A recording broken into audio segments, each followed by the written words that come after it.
Ese Día de las Madres empezó como todos los demás. Sonrisas forzadas, fotos familiares que nadie quiere tomar y palabras vacías envueltas en moños de hipocresía. Pero ese año fue diferente.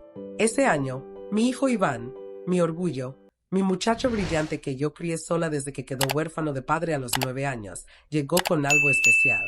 Un carro, un auto blanco, brillante, enorme, con un moño rojo encima que parecía sacado de una telenovela. Todos aplaudieron. Patricia, su esposa, me grababa con su celular, buscando mi reacción como si fuera una actriz en una escena ensayada. Pero nadie se esperaba lo que diría. ¿Te gusta, mamá? Me preguntó Iván con esa sonrisa de comercial que ya no le reconozco. Yo me quedé mirándolo. Vi su camisa planchada, su reloj carísimo, sus manos cuidadas. Vi a Patricia, con su sonrisa falsa y sus uñas larguísimas que parecían garras. Todos esperaban mi respuesta. Y entonces, con una voz bajita pero firme, le dije: Hijo, yo sigo yendo al mercado en bicicleta. El plato que tenía Patricia se le cayó de las manos. Se estrelló contra el suelo como si alguien hubiera disparado una pistola en medio de la sala. El silencio fue tan pesado que casi podía escucharse el latido de mi corazón. Nadie dijo nada. Nadie se movió. Pero yo vi la mirada de Patricia. No fue de sorpresa. Fue de miedo. Ella sabía perfectamente lo que acababa de pasar. Nunca en mi vida me había sentido tan sola como en ese momento, rodeada de familia. Pero también fue el momento en que desperté. Poco a poco, mis recuerdos empezaron a regresar como piezas de un rompecabezas que siempre estuvo en mis manos, pero que alguien más había mezclado con malicia. Después de que mi esposo murió, trabajé como costurera por encargo, limpié casas, vendí comida desde mi ventana. Todo para que a Iván nunca le faltara nada. Cuando le ofrecieron una beca parcial para estudiar en Monterrey, vendí nuestra casita para completar lo que faltaba. Nos fuimos a vivir a un cuartito prestado en casa de una prima. Y yo me sentía feliz, porque mi hijo estaba volando. Los años pasaron.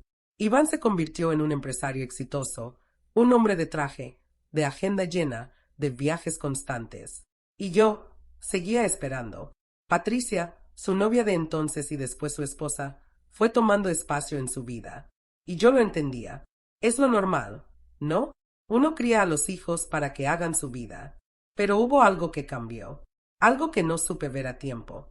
Patricia empezó a ser mi intermediaria. Iván está muy ocupado. Suegra, me decía. Yo le paso tus mensajes. Al principio no me molestó. Me parecía lógico que ella lo ayudara con tantas cosas. Pero después ya no me contestaban los mensajes. Ya no llamaban. Solo llegaban sobres con dinero, cajas con cosas que yo no había pedido y llamadas ocasionales con voz de apuro. Y yo agradecida, siempre agradecida. Hace 3 años, Patricia llegó a mi casita rentada con una sonrisa grande y una carpeta en la mano. Iván quiere que estés más cómoda, suegra. Te conseguimos un lugarcito tranquilo, sin renta, sin cuentas, todo pagado. Un detalle para ti. Me llevó en su coche. Me mostró una construcción pequeña detrás de una casa enorme en las afueras de la ciudad. Es una casita de invitados, dijo. Perfecta para usted. Independiente, segura. Y yo acepté, como siempre, porque para mí, cualquier cosa que viniera de mi hijo era un acto de amor. Pero lo que nunca supe, lo que nadie se atrevió a decirme, era que esa casa enorme al frente estaba vacía. Que el coche que Iván compró para mí nunca estuvo a mi nombre, que el dinero que él me mandaba no siempre llegaba. Y ese Día de las Madres, cuando me preguntó por el carro, todo eso se rompió. No sé qué fue más fuerte, el sonido del plato de cerámica rompiéndose o el silencio de Patricia. Pero en ese momento supe que mi hijo no sabía, que lo habían engañado, que alguien había estado mintiéndole durante años, y que yo, Alejandra Ramírez, viuda, madre, costurera, ya no podía seguir callando. Porque una cosa es ser humilde, y otra muy distinta es ser invisible. Hay momentos en la vida en los que una simple frase abre una grieta, y por esa grieta se empieza a colar toda la verdad. Eso fue lo que pasó después de aquel Día de las Madres. No hubo gritos, no hubo explicaciones, solo silencio. Patricia se apresuró a limpiar los restos del plato roto como si nada hubiera pasado. Iván desvió la mirada. Y yo Yo me quedé sentada, escuchando mi propio corazón, que ya no latía con ilusión, sino con una mezcla amarga de vergüenza y sospecha. Esa noche, me fui caminando a casa. No acepté que me llevaran. Me puse el rebozo, agarré mi bolso y salí sola. Me fui en silencio, como me he ido de tantas cosas en mi vida. Pero por dentro, algo ya no estaba en paz. Sentía que algo me quemaba, algo que no me dejaba respirar. Y no era rabia, era decepción. De joven, me dijeron muchas veces que las mujeres fuertes callan, que no hacen escándalo, que aguantan. Y yo me lo creí. Me lo tatué en el alma. Me hice fuerte a fuerza de tragarme las lágrimas y coser sonrisas con hilo de resignación. Cuando mi esposo murió en ese accidente de moto, Iván tenía apenas 9 años. Recuerdo que esa noche me metí al baño, me cubrí la boca con una toalla y lloré tan fuerte como pude sin que mi hijo me oyera. Al día siguiente, me levanté temprano, le hice su lonche y lo llevé a la escuela. Nadie más lo iba a hacer. Nadie más me iba a sostener. Ahí empezó mi doble jornada. En el día trabajaba en una fondita, y por las noches cosía ropa ajena hasta que los dedos me dolían. A veces no dormía más de 3 horas. A veces no comía más que tortillas con sal. Pero Iván siempre tenía lo que necesitaba. Uniformes limpios, libros nuevos, comida caliente, porque yo juré que nunca le iba a faltar nada. A los 17 años, Iván fue aceptado en una universidad privada en Monterrey con una beca parcial. Él me dijo que no importaba, que podía trabajar y estudiar, que no quería que yo vendiera nada. Pero yo ya tenía la decisión tomada. Vendí la casa donde vivíamos, esa casa donde él aprendió a caminar, donde estaba la última foto de su padre colgada en la sala. Vendí los recuerdos, los rincones, los olores, todo. Con ese dinero pagué lo que faltaba de su carrera y alquilé un cuartito en casa de mi prima Rosita. Estaba convencida de que todo iba a valer la pena. Y valió la pena. Claro que sí. Iván se graduó con honores. Consiguió trabajo rápido. Viajó. Conoció a Patricia, que en ese tiempo me parecía una muchacha educada, ambiciosa, de esas que saben lo que quieren. Y yo me alegré. Pensé, mi hijo va a tener una familia. Va a ser feliz. Al principio, Iván me llamaba cada semana. Me contaba sus cosas, sus proyectos, sus dudas. Me pedía consejos. Pero después, la voz que empezó a aparecer fue la de Patricia. Suegra, Iván está en junta. Suegra, Iván está de viaje. Suegra, mejor mándale un mensaje a mí y yo se lo paso. Y así, poco a poco, la distancia se volvió silencio. Yo no me quejé. Nunca. Siempre dije que mientras él estuviera bien, yo podía con todo. Me acostumbré a los días sin llamadas, a los cumpleaños con una videollamada apurada, a las visitas breves y agendadas. Me convencí de que eso era normal, que así era la vida moderna. Pero en el fondo, algo dolía. Y luego vino el regalo. Esa casita al fondo del terreno, sin ventanas al frente, con una estufa eléctrica que se apagaba cuando prendía la licuadora. Al principio me pareció linda, funcional.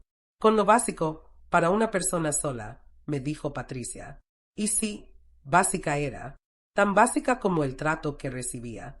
Un depósito mensual con lo justo, una despensa cada tanto, y visitas ocasionales para revisar si todo estaba en orden.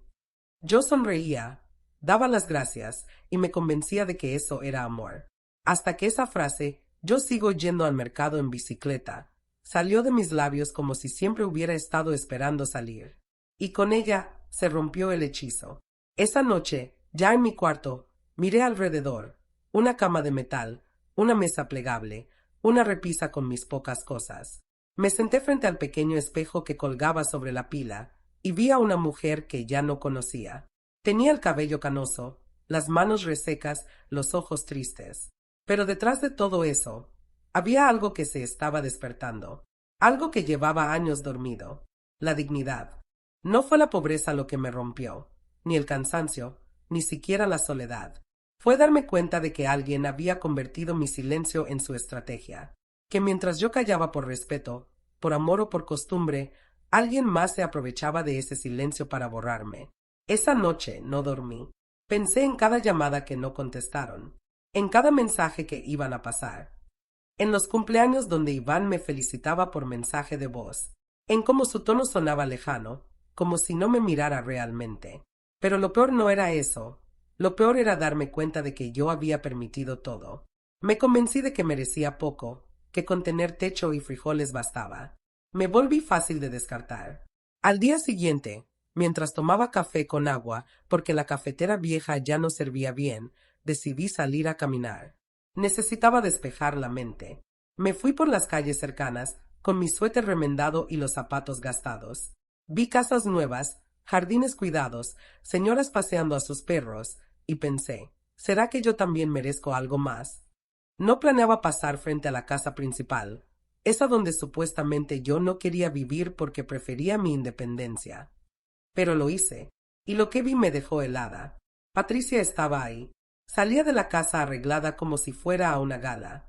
Abrió la cochera, y ahí estaba el carro blanco, ese mismo que Iván me entregó con tanto orgullo. Lo encendió con una sonrisa, puso música a todo volumen y se fue como si nada, como si ese coche no hubiera sido, en teoría, mi regalo. Me escondí detrás de un árbol como una ladrona. Me sentí vieja, torpe, ridícula. Pero también sentí otra cosa, enojo. No rabia escandalosa, no odio, un enojo profundo, denso, de esos que no hacen ruido, pero que te quitan el aire. Volví a mi cuarto con las manos temblando. Me senté y abrí el cajón donde guardaba todo lo que había recibido de Iván en los últimos años, cartas, tarjetas, sobres con billetes nuevos.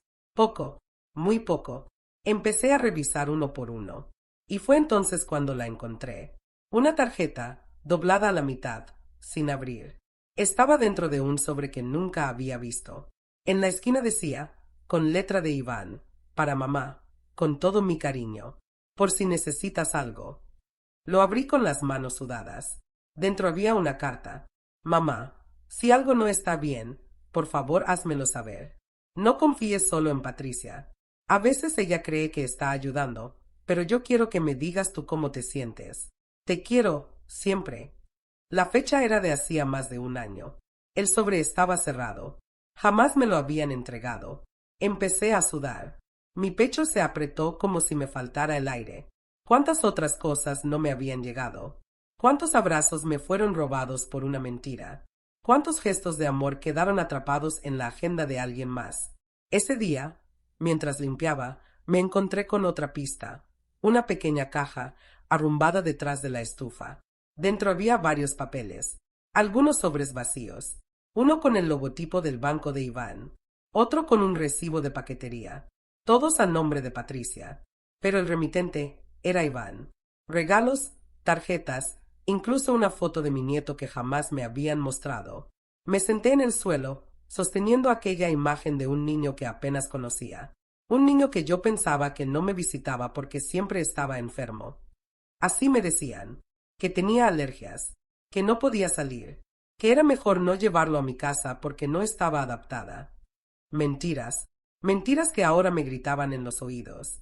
Y ahí, en ese piso frío, supe que no podía seguir aceptando esta versión distorsionada de la vida, que no era debilidad querer saber la verdad, que no era desagradecida por pedir claridad, que amar a un hijo no significaba dejar que otros distorsionaran lo que él intentaba darme. Por primera vez en mucho tiempo, pensé en llamar directamente a Iván. Tenía su número. Lo había guardado por costumbre, aunque hacía años que solo hablábamos por Patricia. Me temblaban los dedos, pero marqué. Sonó una vez, 2, 3, y luego escuché su voz. Bueno, me quedé en silencio. Mi garganta se cerró. Estaba a punto de colgar, pero entonces pensé en todo lo que había callado. Iván, soy yo. Mamá. Del otro lado, hubo una pausa, larga, silenciosa, y luego, con voz suave, él respondió. Mamá, hace tanto que no hablabas directo conmigo. Y ahí, supe que todo estaba por cambiar. Cuando mi hijo me dijo hace tanto que no hablabas directo conmigo, supe que algo dentro de mí se rompía, pero también algo se liberaba. ¿Cómo puede una madre dejar de hablarle a su hijo? ¿Cómo puede una madre aceptar vivir a medias, solo con los restos de cariño que alguien más filtra? Yo no había dejado de hablarle. A mí me habían apagado. Me habían cerrado el micrófono sin avisarme. No lloré, no grité, solo dije lo que me quemaba por dentro. Iván, ¿tú sabías que el carro que me regalaste lo maneja Patricia? Hubo silencio. Silencio de ese que duele. Silencio que confirma. ¿Cómo que lo maneja Patricia? Me dijo, confundido, pero no enojado. Todavía no. Yo sigo yendo al mercado en bicicleta. Hijo, el carro está aquí, pero en la cochera de la casa grande. Ella lo usa todos los días. Y no, no es que yo no quiera manejar. Es que nunca me diste las llaves. ¿Las llaves? Mamá, Patricia me dijo que tú no querías el coche, que te daba miedo manejar, que preferías algo más sencillo. Yo. Nunca me preguntaste tú. No hubo respuesta. Podía escucharlo respirar. Me imaginé su cara, la forma en que frunce el ceño cuando algo no cuadra. Y ahí supe que lo estaban usando. Que no solo me habían robado a mí, también le habían robado a él la oportunidad de ser un buen hijo. Esa noche no dormí. Y él tampoco, supongo. Me mandó un mensaje a las 3 de la mañana. Mamá, necesito verte. ¿Puedo ir mañana? Le dije que sí. Claro que sí. Pero cuando colgué, me invadió el miedo. ¿Qué iba a decirle? ¿Cómo se le explica a un hijo que fue víctima de su propia esposa? ¿Cómo se le cuenta que durante años creyó estar ayudando, mientras yo vivía con goteras y frío? Al día siguiente, Iván llegó solo, sin Patricia. Traía una bolsa con pan dulce, mi favorito de nuez, y en los ojos traía culpa. Entró a mi cuartito y se quedó de pie, mirando alrededor. Miró la estufa eléctrica, la ventana rota, la cama dura. Me preguntó, con voz temblorosa, ¿has vivido aquí todo este tiempo? Asentí. ¿Y el dinero que te mando? ¿Las mejoras? ¿La despensa? Pregúntale a Patricia. Se sentó, puso las manos sobre las rodillas y agachó la cabeza. Lo vi como cuando era niño, cuando rompía algo y venía a decirme mamá. No fue a propósito. Pero esta vez no era un jarrón lo que se había roto. Era nuestra confianza. Le mostré la carta, esa que él escribió y nunca llegó a mis manos. Me miró como si acabara de recibir un golpe. Abrió los labios para decir algo, pero no le salió la voz. Después, le mostré los sobres que encontré, las cajas sin abrir, las fotos del nieto que nunca conocí. Yo pensé que no querías venir a las reuniones. Mamá, Patricia decía que te ponías mal, que te mareabas con tanta gente. Lo único que me hacía mal era no verlos. Se llevó las manos a la cara. No lloró, pero temblaba. Nos quedamos así, en silencio, por un largo rato. Y luego me dijo, esto no puede seguir así. Te prometo que voy a arreglar todo, pero necesito entender cuánto me han ocultado y por cuánto tiempo. Yo no le pedí nada. No le exigí castigo ni confrontaciones. Solo le dije una cosa. Solo quiero que me mires como antes, como cuando era tu refugio, como cuando sabías que podías confiar en mí. Me abrazó. Un abrazo torpe, lleno de pena, pero sincero. Esa tarde, antes de irse, miró la casa grande desde la puerta. ¿Puedo entrar? Me preguntó. Claro, le dije, es tuya. Pero cuando abrimos la puerta, algo cambió. El interior no estaba vacío. Había ropa de Patricia en el perchero, zapatos, cosméticos, bolsas de diseñador. La cocina tenía comida fresca, la alacena llena, el refrigerador nuevo, con etiquetas de entrega recientes. Todo en orden, todo perfecto, todo como si alguien viviera ahí. ¿Quién vive aquí, mamá? No lo sé, respondí. Yo nunca he entrado, solo uso la casita de atrás. Sus ojos se clavaron en mí, y lo vi entender. Lo vi atar los cabos.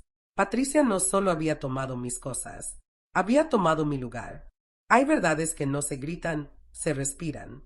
Cuando Iván cruzó la puerta de esa casa, la misma que él creyó que yo habitaba con comodidad, el olor a perfume caro y comida recién hecha le pegó directo en la cara. No fue necesario decir nada. Esa casa no era mía. Nunca lo fue. Patricia había estado viviendo allí todo este tiempo. Mientras yo dormía sobre un colchón duro con una cobija raída, ella disfrutaba de una cama king size y aire acondicionado. Iván recorrió las habitaciones con pasos lentos, como si cada rincón lo traicionara. Abrió puertas. Vio ropa colgada, maquillaje ordenado en el baño, velas aromáticas encendidas. Había incluso una foto enmarcada de ellos dos en la sala, con una dedicatoria: para el amor de mi vida, gracias por todo lo que me das. Lo vi apretar los puños. No dijo ni una sola grosería. No rompió nada, pero su silencio dolía más que cualquier grito. Era el silencio del que ha sido engañado, humillado, usado. Mamá, dijo por fin, volteando hacia mí. Tú nunca estuviste aquí, ¿verdad? Negué con la cabeza. Ni un solo día. ¿Y Patricia? Venía a dejarme comida, cada 15 días. Siempre apurada, siempre con prisa. ¿Y tú nunca? Nunca supe que podía entrar. Nunca tuve llaves. Nunca me ofrecieron hacerlo. Se sentó en uno de los sillones elegantes de cuero, esos que yo solo había visto en revistas. Se quedó viendo al vacío. Yo pensé que te estaba dando lo mejor. Y en el fondo, lo estabas intentando. Pero te escondieron la verdad. No sé cuánto tiempo estuvimos ahí, sin decir palabra. Yo no quería llenarlo de culpas, pero tampoco podía fingir que nada pasaba. Así que me levanté, fui a la cocina y le serví un vaso de agua. Agua. Nada de jugos gourmet ni botellas importadas. Solo agua. La misma que yo hervía para que no me hiciera daño, porque el tinaco de atrás estaba lleno de moho. Él la bebió de un trago. ¿Sabes qué es lo peor? Me dijo, mirando el vaso vacío. Que cuando yo te preguntaba si estabas bien, tú siempre decías que sí, porque estaba agradecida, Iván, porque prefería pensar que estabas haciendo lo que podías, porque me dio miedo decir que no. ¿Miedo de mí? Miedo de que no me creyeras, miedo de que pensaras que estaba exagerando, miedo de parecer necesitada. Tú estabas feliz y yo no quería ser una carga. Se frotó el rostro, frustrado. Mamá, yo he vivido engañado. Me siento un imbécil. No eres un imbécil. Eres un hijo que confió en quien no debía. Salimos de la casa sin decir más. Caminamos hasta mi cuartito. Al entrar, él se detuvo en seco. Creo que fue la primera vez que realmente lo vio. Las paredes manchadas de humedad. La cortina de baño colgando con alfileres. El viejo ventilador que sonaba como tractor. El refri chiquito con solo tortillas, 2 huevos y un frasco de frijoles. No era miseria absoluta, pero era abandono. Iván miró todo, con detalle. Luego sacó su celular. Llamó a alguien. Habló con tono firme, profesional. Dio instrucciones, fechas, exigencias. Cuando colgó, me miró y dijo: «Esto se acaba hoy». Yo asentí, con lágrimas en los ojos. «Pero Iván, antes de que hagas algo, hay algo más que necesitas saber». Él me miró, esperando. Me acerqué a la mesita de noche. Saqué de abajo una bolsa de plástico, de esas que yo uso para guardar papeles importantes. Dentro había otra carta, una que encontré por casualidad. Estaba arrugada, con marcas de haber sido doblada y abierta muchas veces. No era de Iván, era de mi nieto, firmada con crayones. Decía: «Para mi abuela Ale, te quiero mucho. ¿Por qué no vienes a mi casa?» Le mostré la carta. «¿Cuándo escribió esto?», preguntó Iván, con la voz quebrada. «No lo sé, pero Patricia la dejó por error entre unos papeles. Nunca me la entregó». «¿Y tú has visto a mi hijo?» «No, Iván. Nunca me lo han traído». Él se quedó en silencio, como si su corazón se hubiera deshecho en 1000 pedazos. Porque ahí estaba la verdad más cruel. No solo lo alejaron de su madre, también lo alejaron de la mujer que su hijo necesitaba conocer. A veces, la traición no se siente como un golpe, se siente como vacío. Un silencio denso que se instala en el pecho y no te deja respirar. Ver a mi hijo sostener esa carta de su pequeño, una que yo jamás había leído, fue más duro que todas mis noches frías, que todos mis cumpleaños olvidados. Porque ahí estaba la prueba. Su hijo me amaba, pensaba en mí, y yo no era parte de su mundo. Iván se levantó de la silla como si le ardiera. Caminaba en círculos, tocándose la cabeza, tratando de entender. Me preguntaba cosas que yo no sabía cómo responder. ¿Por qué? ¿Por qué te harían esto? ¿Qué ganaba Patricia con mantenerte lejos? Yo también me lo preguntaba. Pero mientras más lo pensaba, más claro lo tenía. Control. Ella no quería compartirlo. Ni a Iván, ni a su hijo. Quería ser la única figura, la única voz, la que decidía qué se decía, qué se hacía, qué se daba. Controlar mi ausencia era una forma de asegurarse el protagonismo. Iván volvió a llamar. Esta vez, a su abogado. Necesito una auditoría de todos los gastos que ha hecho Patricia en los últimos 3 años. Usa las tarjetas familiares, las cuentas compartidas. Todo. Iván, intenté detenerlo. Esto puede destruir tu matrimonio. ¿Qué matrimonio, mamá? Me respondió con los ojos llenos de una furia contenida. El amor no se construye con mentiras. Y yo no puedo seguir durmiendo junto a alguien que te borró de mi vida. Esa noche, por primera vez en mucho tiempo, dormí con la ventana cerrada. No por miedo, sino por paz.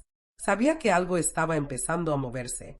Algo que había tardado mucho en llegar. Justicia.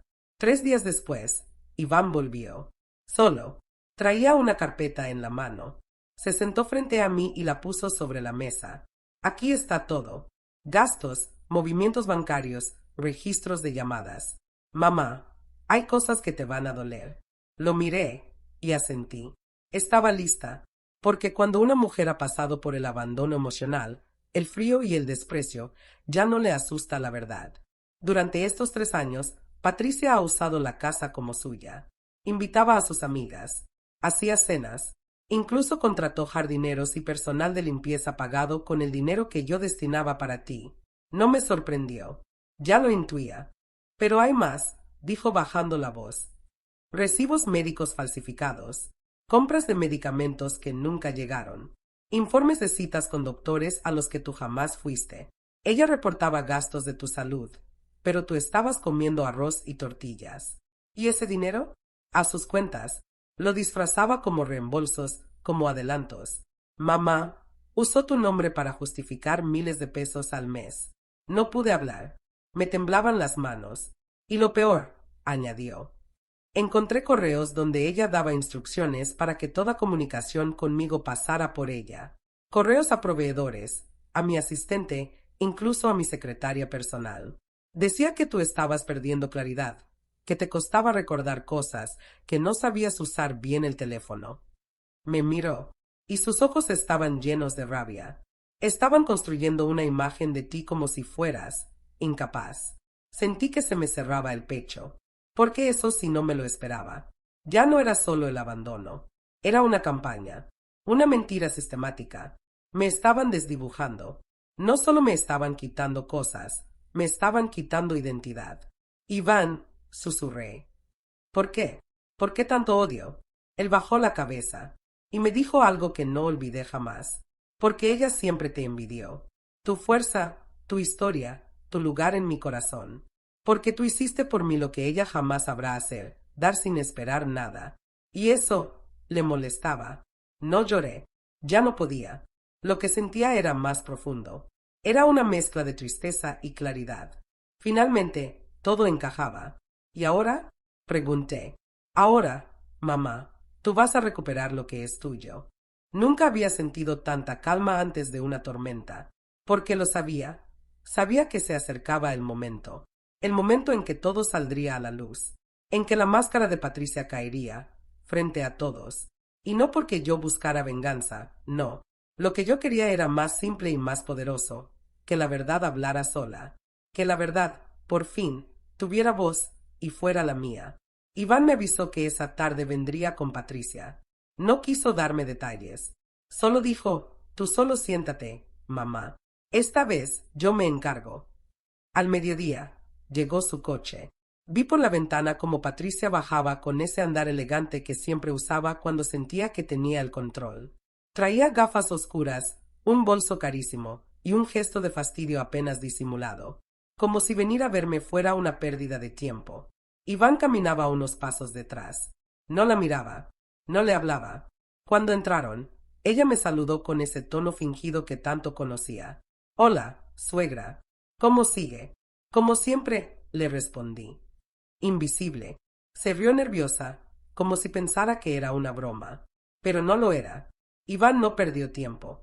Sacó la carpeta de su maletín y la colocó sobre la mesa con un golpe seco. Quiero que me digas, aquí y ahora, ¿qué es todo esto? Patricia frunció el ceño. Abrió la carpeta con cuidado. Al ver los documentos, se le borró la sonrisa. Intentó componer el rostro, pero ya era tarde. Sus ojos iban de una hoja a otra, reconociendo cada trampa que ella misma había tejido. Esto no tiene contexto, Iván. Seguro hay un malentendido. ¿Un malentendido de 3 años? Dijo él, sin levantar la voz. ¿También es un malentendido que nunca entregaras mis cartas? ¿Las fotos de mi hijo? ¿Los regalos? ¿Que fingieras que mi madre estaba perdiendo la memoria? Patricia cerró la carpeta, tomó aire, y ahí cambió el tono. Ya no era la nuera amable, era la mujer fría, calculadora, acostumbrada a manipular. ¿Qué esperabas, Iván? ¿Que tu mamá viviera en esa casa enorme sola? ¿Que usara un coche que ni siquiera sabe manejar? ¿Que tú te preocuparas por ella cuando apenas tienes tiempo para tu trabajo y tu hijo? No era tu decisión. No era tu lugar decidir cómo debía vivir mi madre. Yo te protegí, Iván, dijo ella, cruzando los brazos. Te quité un peso de encima. Te organicé la vida. Te cuidé. ¿Y así me pagas? No, no me cuidaste. Me aislaste. Me hiciste pensar que ella estaba bien, cuando dormía entre paredes húmedas y comía arroz con chile todos los días. Eso fue elección suya, gritó Patricia de repente. Ella siempre se hace la mártir. Yo me mantuve en silencio. No necesitaba defenderme, porque la verdad ya estaba haciendo su trabajo. Pero no pude evitar mirarla, directo a los ojos, y decir: yo no me hice la mártir. Tú me hiciste invisible. Y lo lograste. Pero ya no más. Patricia se levantó de la silla. Agarró su bolso como si fuera una espada. Esto no va a quedar así. Tú estás exagerando todo, Alejandra. Y tú, Iván, vas a arrepentirte. Lo que están haciendo es cruel. Injusto. Iván se levantó también. Pero su voz fue calma, firme. ¿Cruel? ¿Injusto? ¿Cruel fue dejarla sin calefacción en invierno? ¿Injusto fue mentirme para quedarte con el dinero destinado a su bienestar? Yo administré lo mejor para todos. Tú no sabes lo que era lidiar con ella. Tienes razón, no lo sabía. Porque tú hiciste todo lo posible para que yo no lo supiera. Se hizo un silencio largo. Patricia respiraba agitada. Estaba acorralada. Ya no tenía cómo esconderse. A partir de hoy, dijo Iván, mirando solo a mí, tú vas a vivir donde siempre debiste vivir. Con dignidad. Y con lo que te corresponde. Patricia soltó una carcajada amarga. ¿Y yo qué? ¿Vas a dejarme en la calle? Yo nunca te dejaría en la calle, dijo Iván. Pero tú misma caminaste hacia la puerta. Ella me miró, con odio, como si todo esto fuera culpa mía. Pero yo no me moví. No lloré. Solo la observé. Porque una mujer que ha sido silenciada tantos años ya no se deja intimidar por una mirada. Patricia salió dando un portazo. Y yo, por fin, respiré. Hay mujeres que aprenden a hacerse pequeñas para no incomodar. Yo fui una de ellas.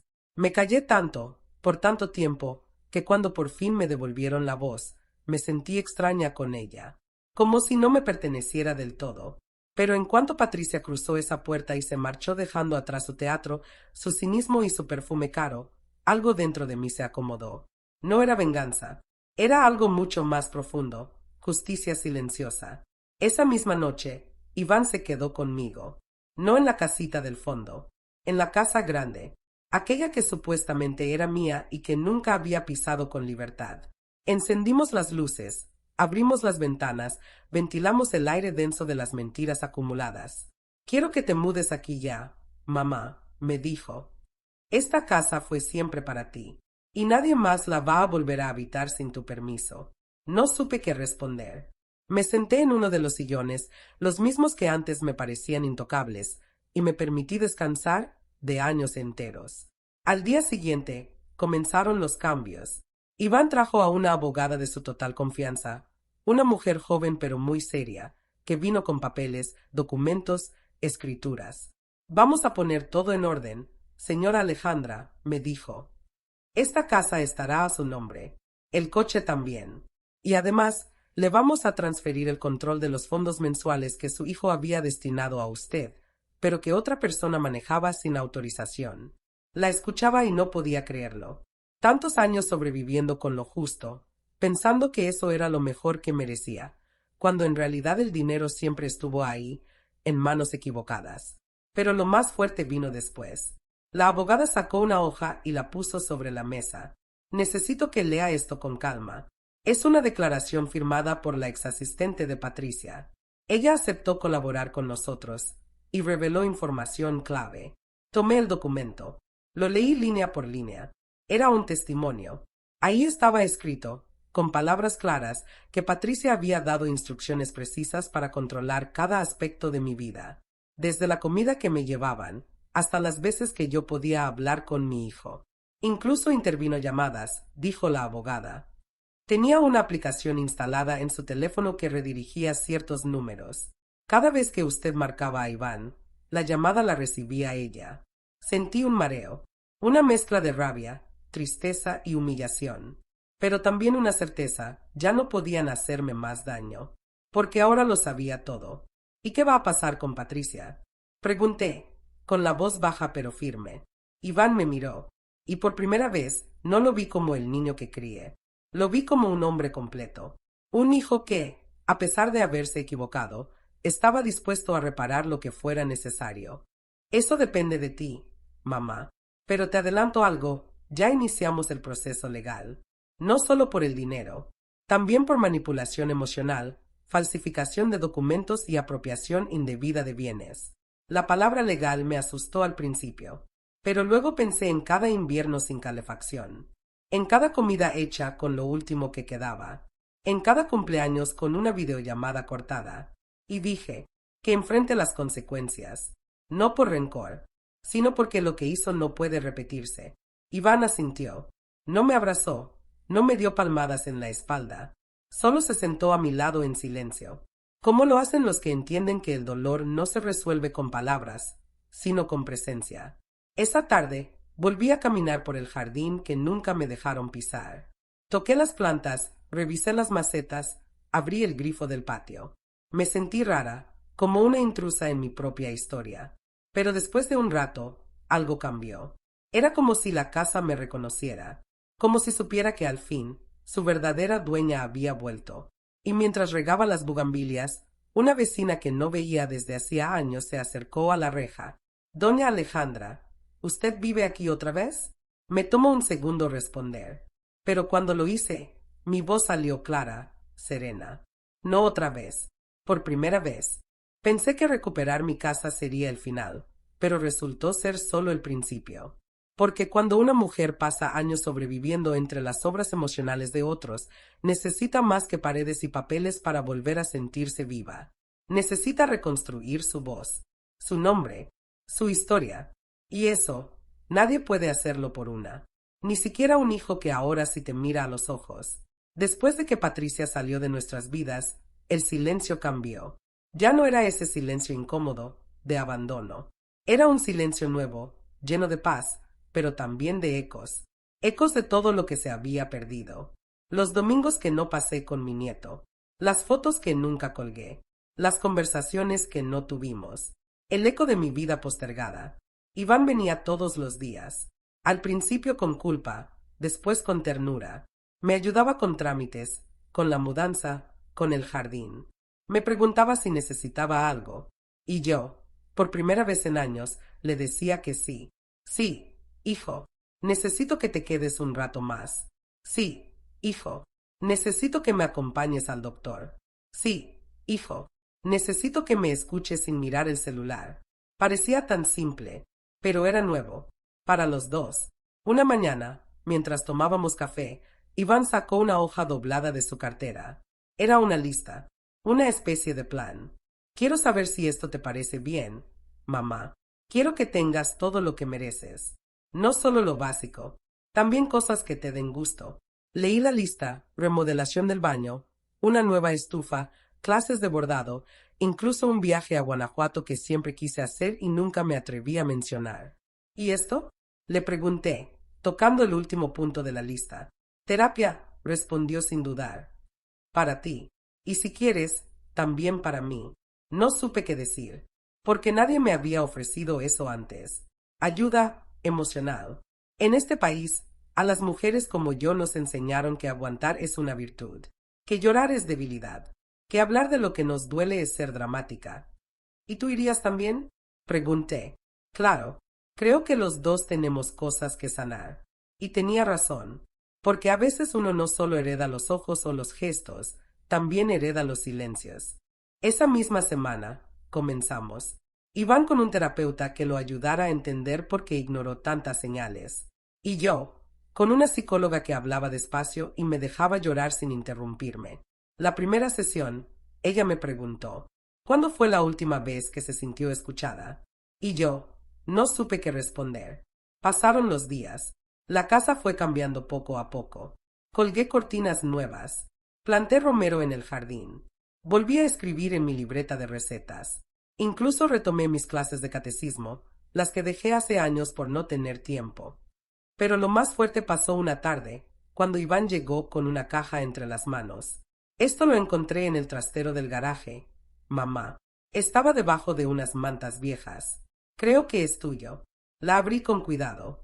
Dentro había fotos, cartas, dibujos de Iván cuando era niño, y al fondo un sobre cerrado con mi nombre. Lo reconocí de inmediato. La letra era la de mi esposo, de hacía más de 20 años. Lo abrí con las manos temblando. La carta estaba amarilla, con los bordes doblados. Decía, Alejandra, si estás leyendo esto, es porque ya no estoy. Solo quiero que sepas que no te fallaste, que hiciste más de lo que cualquiera hubiera hecho, que te admiro, y que confío en que algún día, cuando todo parezca perdido, vas a volver a levantarte. Porque eso haces, porque eso eres. Leí la carta 3 veces, la memoricé, y después lloré, no por tristeza, por validación. Por fin alguien me decía lo que siempre necesité escuchar, que yo no estaba rota, que solo necesitaba espacio para volver a florecer. Y justo en ese instante, supe lo que quería hacer con lo que quedaba de mi vida. No todas las guerras se ganan gritando. Algunas se ganan en silencio, con la frente en alto y con el alma intacta. Yo no levanté la voz, no hice escándalos, no publiqué nada en redes. Solo reclamé lo que me pertenecía. Viví mi verdad, y eso fue suficiente para volver a ser yo. Después de encontrar esa carta de mi esposo, algo se encendió dentro de mí, una especie de certeza. No quería pasar mis últimos años en una casa hermosa pero vacía. No quería que mi historia terminara en la misma silla donde había llorado tanto. Así que le propuse a Iván una idea que le sorprendió, pero que aceptó sin dudar. Convertimos la casa, mi casa, en un espacio vivo. Empecé a dar talleres de costura en el comedor. 2 veces por semana venían mujeres mayores del barrio. Algunas estaban solas, otras con historias tan pesadas como la mía. Aquí no solo se cosían telas, se remendaban almas. Y los domingos se llenaron de vida. Iván venía con mi nieto. Me abrazaba fuerte, sin miedo, sin prisa. El niño me decía abuelita Ale y me pedía que le contara cuentos. Patricia, tras los procesos legales, firmó el divorcio y se alejó. No volvió a buscarme. Y yo tampoco la busqué. No por orgullo, sino porque ya no me dolía. Se había ido, y con ella, la sombra que me cubría. A veces, las vecinas me preguntan cómo hice para aguantar tanto. Les digo la verdad. No lo aguanté. Lo sobreviví. Porque hay una diferencia. Aguantar es quedarse quieta. Sobrevivir es decidir que eso no será tu final. Meses después, en una de esas tardes de bordado, llegó una joven al portón. Se llamaba Marcela. Me dijo que había escuchado mi historia por una vecina, que su madre vivía algo parecido, pero no se atrevía a hablar. Me pidió si podía venir a platicar con ella. Le dije que sí, que aquí nadie juzga. Y esa fue la siguiente decisión: empezar a ayudar a otras mujeres que, como yo, habían sido silenciadas. No con discursos ni pancartas. Con café caliente, espacio seguro y escucha atenta. A veces, lo único que una necesita es que alguien le diga, te creo. Iván me ayudó a formalizar el proyecto. Lo llamó Hilos de Dignidad. Y cada que lo menciona, se le llenan los ojos de orgullo. Una noche, mientras cenábamos, me dijo algo que guardo como tesoro. Mamá, perdón por no haber visto antes. Perdón por no haber preguntado más. Por dejar que otros hablaran por ti. Le sonreí, con ternura. No te preocupes, hijo.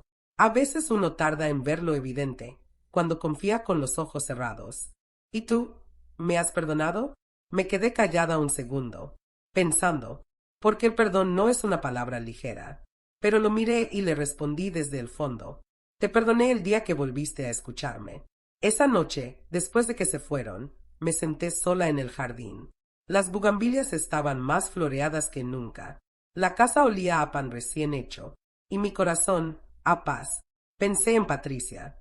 No con odio, sino con distancia. Entendí que hay personas que viven midiendo a los demás por lo que pueden obtener de ellos, que nunca se sienten suficientes, y por eso intentan apagar a quienes brillan distinto. Ella eligió el poder. Yo elegí la verdad. Y mientras miraba las estrellas, me di cuenta de algo simple pero hermoso. Ya no tenía miedo del futuro. Porque ahora sé que tengo una voz, una historia, una familia que aprendió a mirar distinto. Y, sobre todo, un lugar que es mío, y nadie podrá arrebatármelo otra vez. Si llegaste hasta aquí, gracias por escucharme. Tal vez tú también tienes algo que decir, algo que callaste por mucho tiempo. Y si es así, no tengas miedo. Tu voz importa, como la mía.